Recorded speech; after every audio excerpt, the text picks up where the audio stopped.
وہ سحری کا مزہ، وہ افطاری کی بھوک، وہ قرآن کی تلاوت، وہ نماز کا ماحول، وہ روزے کا نور، صرف کچھ دن فضل مولا سے بھری ہے ہر گھڑی رمضان کی، شکر ہے رب کا ملی دل سے خوشی رمضان کی، سب مسلمانوں کے گھر کی برکت روزے سے ہے،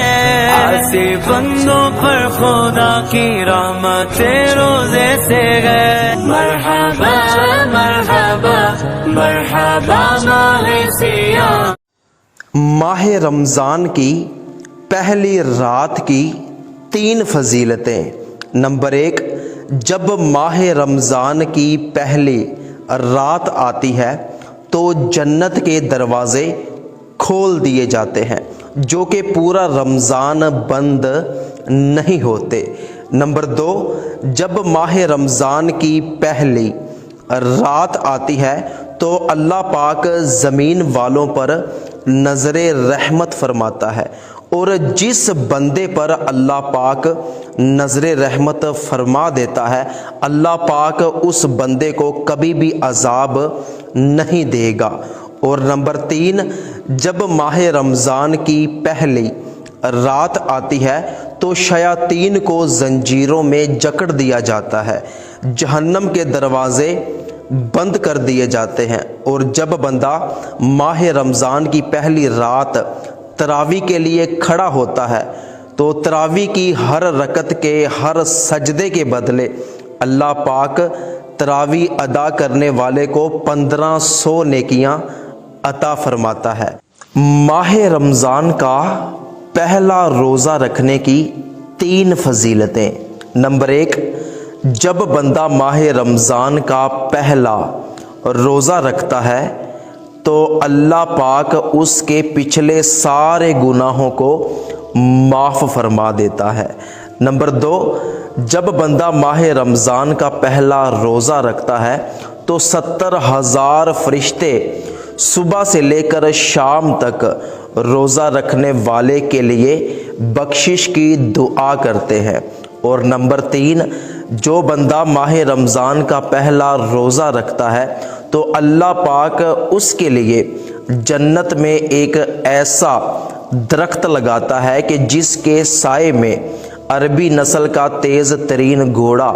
500 سال تک بھی دوڑے تو اس کا سایہ ختم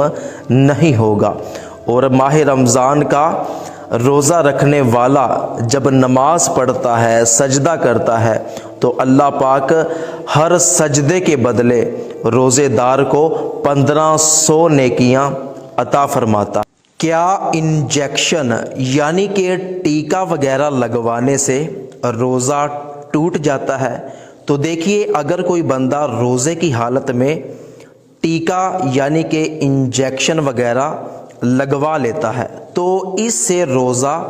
بالکل بھی نہیں ٹوٹتا، اس لیے کہ جب ہم روزے کی حالت میں نہاتے ہیں تو پانی ہمارے مسام کے ذریعے جسم میں داخل ہوتا ہے، ہم تیل لگاتے ہیں جسم پر تو تیل کی چکناہٹ مسام کے ذریعے جسم کے اندر داخل ہو جاتی ہے، تو اس سے روزہ بالکل نہیں ٹوٹتا۔ اسی طرح سیم ٹو سیم جب ہم انجیکشن لگواتے ہیں روزے کی حالت میں تو وہ مقصد تو بیماری سے بچنا ہوتا ہے، تو وہ بھی مسام کے ذریعے دوا ہمارے جسم تک پہنچائی جاتی ہے، تو اس سے روزہ بالکل بھی نہیں ٹوٹے گا۔ روزہ اس وقت ٹوٹے گا کہ جب آپ دوا اپنے منہ، حلق کے ذریعے یا ناک کے ذریعے اپنے معدے تک لے کے جائیں گے، لیکن اگر آپ روزے کی حالت میں انجیکشن، ڈرپ وغیرہ لگوا لیتے ہیں تو یہ مسام کے ذریعے دوا آپ کے جسم تک جائے گی، تو اس سے روزہ بالکل بھی نہیں ٹوٹے گا۔ عام طور پر ماہ رمضان میں یہ مسئلہ بہت سے لوگوں کو پیش آتا ہے، تو اس ویڈیو کو اپنے تمام دوستوں تک ضرور پہنچائیے گا۔